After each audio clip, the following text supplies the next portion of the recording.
Hey guys, welcome back to the channel. I'm iMAT and today we are comparing the HK10 Pro Max Plus with the latest HK11 Pro Max. In this video, we're going to be looking at the differences and the similarities between both of the smartwatches to see if it is worth upgrading to the HK11 Pro Max or not. Before starting, if you haven't subscribed yet, make sure to hit the subscribe button to help me rebuild the community. And if you want to support my work, you can join the channel membership for as low as $1.99 per month. As you can see, the HK10 Pro Max Plus box has Chinese sticker here, while the sticker on the HK11 Pro Max box has English language. It is because the HK10 is the Chinese version and the HK11 is the global version. So this also results in many other changes which we are going to talk about later in the video. Unfortunately, currently the Chinese version for the HK11 is not available worldwide. As soon as it is available, you can find its link in the description box below and you will probably see an unboxing video on my channel. Both of them come in 46mm size. Both of them come in glossy frame and the body material looks the same. Unfortunately, if you use the Apple Watch Series 10 case on both of them, then the 46mm case does not work with it, as you can see that it is loose on both of the smartwatches. But talking about the straps,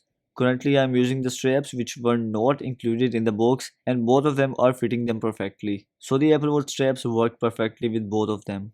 Talking about the displays, both of them are using an AMOLED display. The colors look quite similar. If you use the torch application available in the control center, then the display size seems to be the same on both of them. The bezel size is also similar, but there is a bit of difference in the colors. And the difference is not much visible when you look at it directly.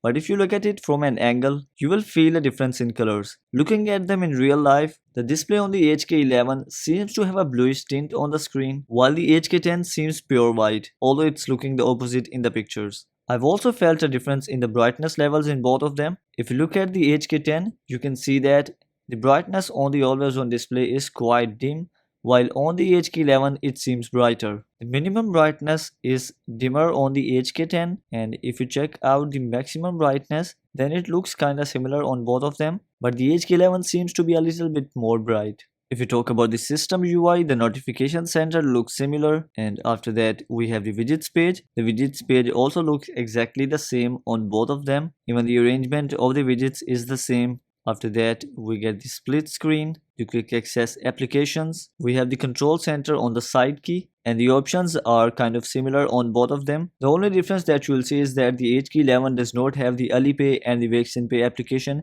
It is because it's the global version and it does not have these applications like the Chinese version. Then if we access the menu, then the applications seem to have been rearranged. So unlike the TikTok remote controller, now we have the App Store here, and just like that, if you keep scrolling down, you will see that almost all of the applications have been rearranged. I haven't noticed any change in the UI in both of the smartwatches.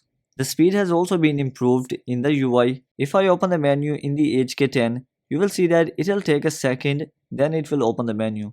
But in the HK11, the menu opens right away. If you compare them side by side, you will again see that the HK11 will load faster, even though I am opening the menus together in both of them.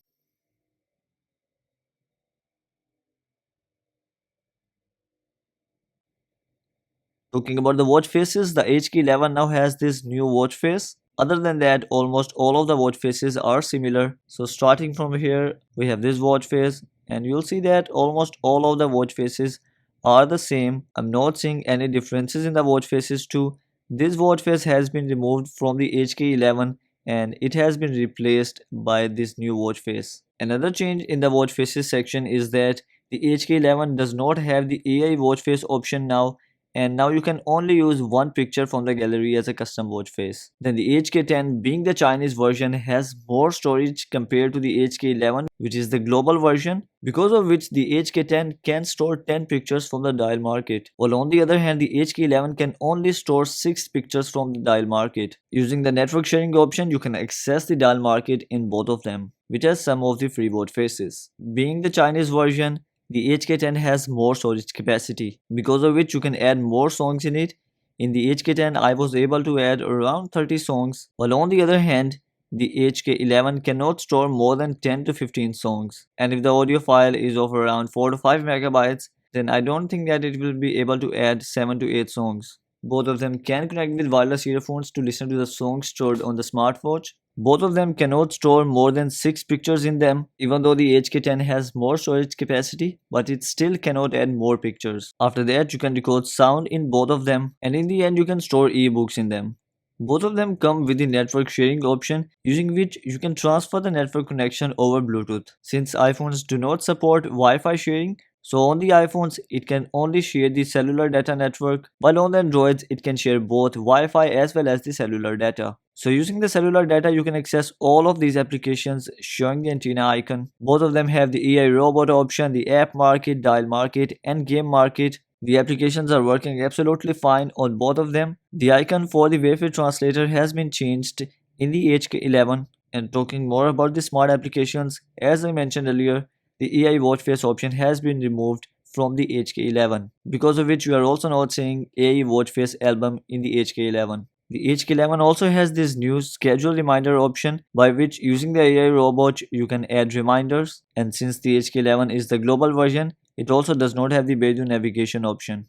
If you're interested in checking out the oximeter and the pedometer test, then I would recommend you to watch the full review linked in the description box below, in which I performed detailed testing of the oximeter as well as the pedometer.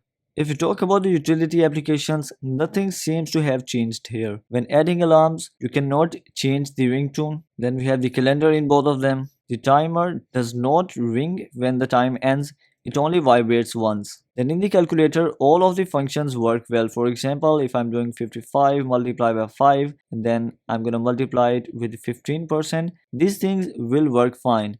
If you test it on the HK10, then I'm going to multiply it with 15%, and you will see that it will show correct values. But if you're going to add specific percentage of this number in the original number, for example, I'm going to add 15% of the original number inside it, then it shows incorrect values, and this option is only working in the Hello Plum watches as of now. After that, we have the stopwatch, and just like the older models, HK11 can also not run in the background, and as soon as you go back, the stopwatch will reset to 0.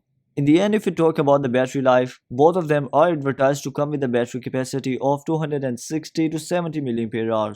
And if you talk about the drainage during this video, then the HK11 has lost 8% of the battery, while the HK10 lost 10% of the battery. So the battery timing seems to be a bit better in the HK11 compared to the HK10. And this will be all from today's comparison. So guys, that's all from today's video and the quick comparison of the HK11 Pro Max and the HK10 Pro Max Plus. Which one would you go for?